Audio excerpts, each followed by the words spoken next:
बच्चों, चलिए आज का हमारा प्रश्न है, यदि परवलय के बिंदु P व Q पर खींची गई स्पर्श रेखाएं T पर मिलती है तब SP, ST व SQ है। हमें ज्ञात करना है इनमें से कौन सी श्रेणी में है यह तीनों बिंदु। तो यहाँ से इस प्रश्न को करने हेतु हमारे पास यहाँ से हमारी मुख्य अवधारणा कार्य करेगी।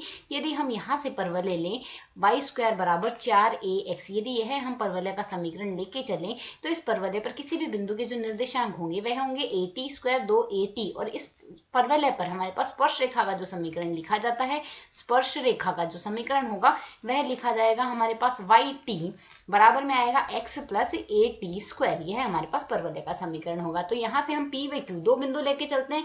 तो पहला बिंदु हम P मान लेते हैं। P बिंदु हम यहाँ से लेके चलते हैं at1² 2at1, और यदि हम यहाँ से Q बिंदु ले, Q बिंदु हम लेके चलते हैं at2² 2at2, यह हम यहाँ से लेके चलते हैं। तो इन दोनों बिंदुओं से गुजरने वाली स्पर्श रेखा के समीकरण कौन से आ जाएंगे? t1y बराबर में आ गया x प्लस at1²। इसी प्रकार t2y बराबर में आ गया x प्लस at2² आ गया। अब समीकरण 1 में से समीकरण 2 घटा देते हैं, अर्थात यहाँ से हमारे पास मान क्या आ जाएगा? घटाने पर घटाकर हम यहाँ से मान रख सकते हैं y तो आ जाएगा उभयनिष्ठ, t1 माइनस t2 आ जाएगा, बराबर हमारे पास क्या आ जाएगा? a कॉमन ले लेंगे, t1² माइनस t2² लिखा जा सकता है। इसे यदि सरल करेंगे तो y बराबर, तो अगर हम इसे यहाँ से सरल करें तो y बराबर हम क्या लिख सकते हैं? a गुणा t1 प्लस t2 आ जाएगा, a² माइनस b² वो a plus b, a minus b लिख सकते हैं। इसी प्रकार t1 माइनस t2 लिख सकते हैं, इसे t1 plus t2 t1 minus t2 का गुणा लिख दिया, बट्टे में आ जाएगा t1 माइनस t2, वज्र गुणा करके लिख दिया है। t1 माइनस t2 से t1 माइनस t2 कट जाएगा, और y बराबर हमारे पास यहाँ से क्या आ गया? a गुणा t1 प्लस t2, y का मान हमने यहाँ से ज्ञात कर लिया। अब यदि यह y का मान हम पहली समीकरण में प्रतिस्थापित कर दे, पहली समीकरण हमारे पास जो आई थी t1y बराबर, उसमें प्रतिस्थापित कर दे, तो हमारे पास यहाँ से मान क्या आएगा?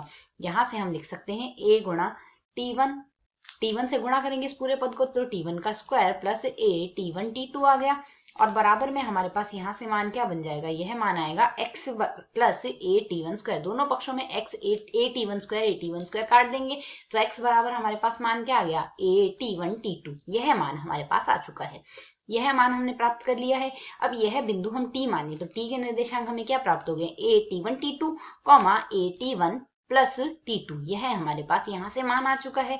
अब यदि हम S बिंदु के निर्देशांक देखें, S हमारे पास नाभि है, नाभि आएगी a0 इस परवलय के लिए, और P बिंदु का निर्देशांक आएगा at1² 2at1, हमने यह लिए हैं। अब यदि हम यहाँ से देखें, प्रश्न के अनुसार हमें यहाँ से पूछा क्या गया है? प्रश्न के अनुसार हमें देखना है यहाँ से SP, ST व SQ, तो Q बिंदु का निर्देशांक भी हमारे पास् है at2² 2at2, यह आएगा यहाँ से। तो यदि हम यहाँ से देखें, दो बिंदुओं के मध्य दूरी का सूत्र लगाएंगे, तो SP बराबर हमारे पास क्या आ जाएगा? यहाँ से y2 माइनस y1 का square plus x2 minus x1 का स्क्वायर आएगा, अर्थात x2 माइनस x1 करते हैं, मान क्या आ जाएगा यहाँ से? at1² माइनस a का whole square plus 2at1 minus 0 का होल स्क्वायर आ गया। इसे यदि हम यहाँ से सरल करते हैं तो मान हमारे पास यहाँ से क्या आएगा? a हम बाहर लिख देंगे, सरल करके लिख सकते हैं t1 का स्क्वायर माइनस 1 का होल स्क्वायर आएगा, प्लस 4a का स्क्वायर तो हमने बाहर निकाल दिया था, वर्गमूल से बाहर निकलने पर a आ गया था, t1², यह मान आ गया। तो यदि हम सरल कर ले तो SP बराबर हमारे पास क्या लिखा जा सकता है? a गुणा इसका स्क्वायर खोल देते हैं, मान आ जाएगा t1 की घात 4 प्लस 2a, t1² आ जाएगा यहाँ से, प्लस 1 आ गया। अब हम यहाँ से जानते हैं यह t1² प्लस 1 का होल स्क्वायर आ रहा है, वर्गमूल लगा देंगे तो a गुणा में t1 का स्क्वायर प्लस में 1 हमारे पास यहाँ से मान आ गए। जो SP का मान है उसी आधार पर हम SQ का भी मान लिख सकते हैं। तो SQ बराबर हमारे पास यहाँ से क्या आ जाएगा? SQ बराबर a गुणा t2² प्लस 1 आ गया हमारे पास यहाँ से। तो यदि हम ST प्राप्त करना चाहें तो S और T के मध्य की दूरी आएगी a गुणा में t1 t2 माइनस a का होल स्क्वायर आ गया, प्लस a गुणा में t1 प्लस a गुणा में t2 का होल स्क्वायर आ जाएगा। इसे यदि हम यहाँ से सरल करें तो हमारे पास मान क्या आ जाएगा? a तो हम बाहर लिख देते हैं, बाकी पद का हम होल स्क्वायर खोल देंगे, तो यह आ जाएगा t1 का स्क्वायर गुणा में t2 का स्क्वायर, यह आ जाएगा यहाँ से, प्लस माइनस प्लस में 1 आएगा, माइनस 2t1 t2 आ गया यहाँ से हमारे पास, प्लस t1 का स्क्वायर प्लस t2 का स्क्वायर प्लस 2t1 t2, यह हमारे पास यहाँ से मान आएगा, साथ में वर्गमूल हम साथ लगाएंगे। तो यदि हम यहाँ से इसे सरल करें तो 2t1 t2 से कट जाएगा, धनात्मक ऋणात्मक पद, और बाकी पदों को हम सरल करके यहाँ से क्या लिख सकते हैं? a गुणा में वर्गमूल t1 का स्क्वायर प्लस t2 का स्क्वायर, यह आ गया हमारे पास।